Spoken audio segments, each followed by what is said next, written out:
నాకు ఈ జూన్‌కి 22 ఇయర్స్.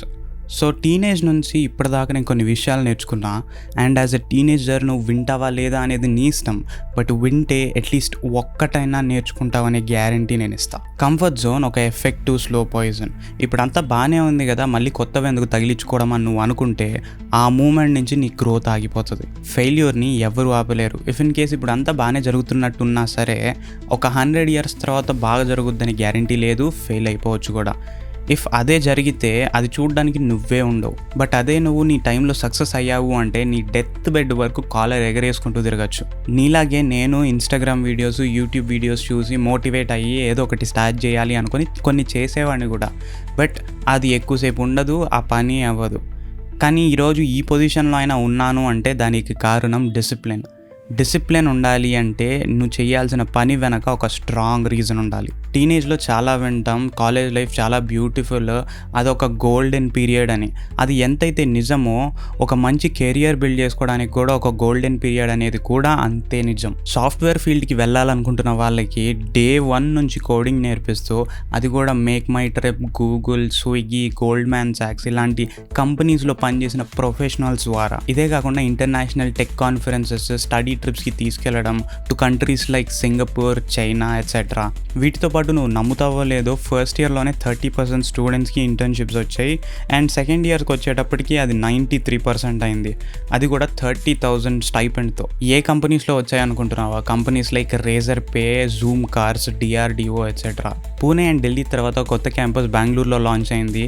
ఇది జాయిన్ అవ్వాలి అంటే 25th ఏప్రిల్లో జరగబోయే ఒక ఎగ్జామ్ రాయాల్సి ఉంటుంది. సో ఆ ఎగ్జామ్కి రిజిస్టర్ అవ్వాలి అనుకుంటే ఆ లింక్ డిస్క్రిప్షన్లో ఉంటుంది. ఏదైనా తక్కువ ఉన్నప్పుడే భయం ఉంటుంది, దానికి ఆపోజిట్ కాన్ఫిడెన్స్ ఉంటుంది. అండ్ ఎక్కడైనా సక్సెస్ అవ్వాలి అంటే కాన్ఫిడెన్స్ ఉండాలి. అండ్ కాన్ఫిడెన్స్ రావాలి అంటే నువ్వు చేసే పని లేదా మాట్లాడే విషయం గురించి నీకు బాగా తెలిసి ఉండాలి. నా చిన్నప్పటి నుంచి వింటూ వచ్చింది కంపారిజన్ ఇస్ బ్యాడ్. బట్ ఇప్పుడు రియలైజ్ అయింది కంపారిజన్ లేకుండా ఏది జరగదు అని.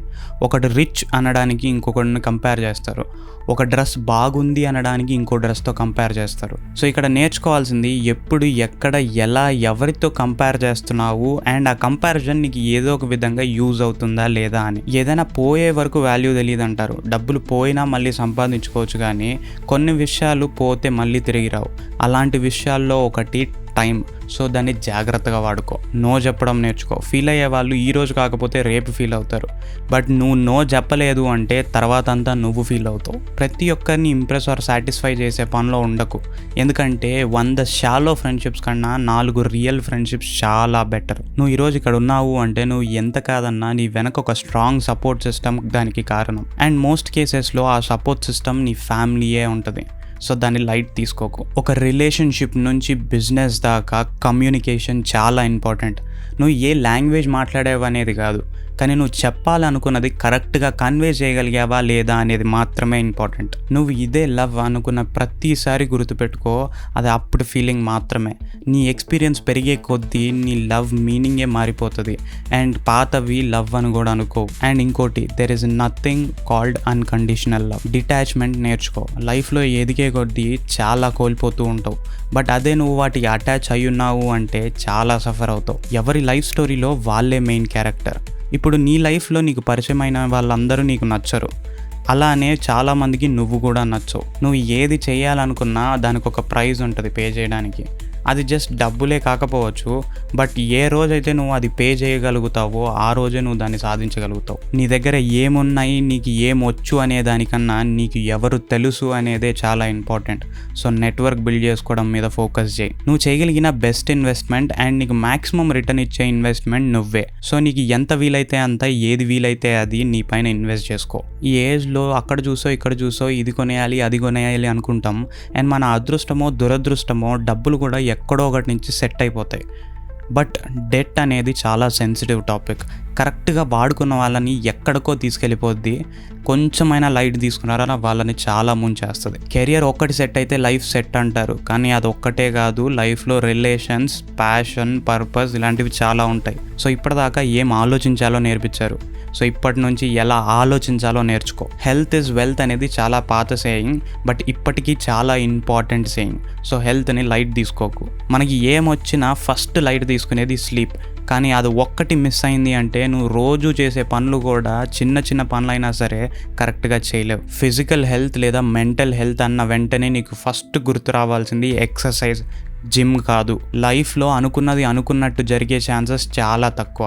సో ఈసారి నుంచి నువ్వు అనుకున్నది ఏదైనా జరగకపోతే ఎక్సైట్ అవ్వు, లైఫ్ నాకు ఏం నేర్పించబోతుందో అని. డిప్రెస్ అవ్వకు. నీ దగ్గర లేని వాటిని వదిలేసి ఉన్న వాటికి థ్యాంక్ యూ చెప్పుకో. అది ఆ దేవుడికి చెప్తావో, నేచర్కి చెప్తావో, నీ చుట్టూ ఉన్న మనుషులకు చెప్తావో నీ ఇష్టం. ఎందుకంటే హ్యాపీనెస్ వెతుకుతూ పోతే దొరకదు, అది నీ లోపలే ఉంటుంది. కానీ అది రియలైజ్ అయిన తర్వాత నుంచే నువ్వు దాన్ని చూడగలుగుతావు. నీకు జరిగే చాలా విషయాల్లో కొన్ని విషయాలు మాత్రమే నీ కంట్రోల్లో ఉంటాయి, అండ్ అది కూడా నీ మంచికే. సో నీ కంట్రోల్లో లేని వాటి గురించి ఆలోచించడం మానేసి ఏవైతే నీ కంట్రోల్లో ఉన్నాయో వాటిపైన ఫోకస్ చేయి. ప్రతి చిన్న విషయాన్ని జీవించడానికి ట్రై చేయి. నీకు చాలా పెద్ద గోల్స్ ఉండొచ్చు, నువ్వు చాలా కష్టపడుతుండొచ్చు, బట్ నీ గోల్ కంటే ఆ గోల్ వెనక వెళ్ళేటప్పుడు ఉన్న జర్నీయే చాలా ఇంపార్టెంట్. అండ్ వీటిలో వచ్చే ఎక్స్పీరియన్సెసే నువ్వు లైఫ్ లాంగ్ చెప్పుకుంటావు. నీ పనుల్లో నువ్వు ఎంత బిజీ అయినా నీ ఫ్యామిలీ అండ్ ఫ్రెండ్స్కి ఎంత వీలైతే అంత టైం ఇవ్వు. బికాజ్ ఇప్పుడు నువ్వు ఇవ్వలేదు అంటే తర్వాత ఇవ్వాలనుకున్నా ఇవ్వలేవు. ఎవరైనా నీకు ఏదైనా సలహా ఇచ్చినప్పుడు దాన్ని గుడ్డిగా ఫాలో అవ్వకు. చెప్పిన వాళ్ళకి దాంట్లో ఎక్స్పీరియన్స్ ఉందా లేదా కనుక్కొని ఫాలో అవ్వు, లేదా అనుభవిస్తావు. పాస్ట్ కాదు, ఫ్యూచర్ కాదు, ఒకటి మెమరీ అయితే ఇంకోటి prediction. So present is the only truth, దాంట్లోనే జీవించు. నువ్వు ఎంత పెద్ద రిస్క్ తీసుకుంటే రివార్డ్ కూడా అంతే పెద్దగా ఉంటుంది, అండ్ అలానే అంతే పోయే ఛాన్సెస్ కూడా ఉన్నాయి. కానీ అలా అని చెప్పి నువ్వు రిస్కే తీసుకోకపోతే అది చాలా పెద్ద రిస్క్. కానీ ఇక్కడ డిఫరెన్స్ ఏంటి అంటే వచ్చేదానికన్నా పోయేదే ఎక్కువ.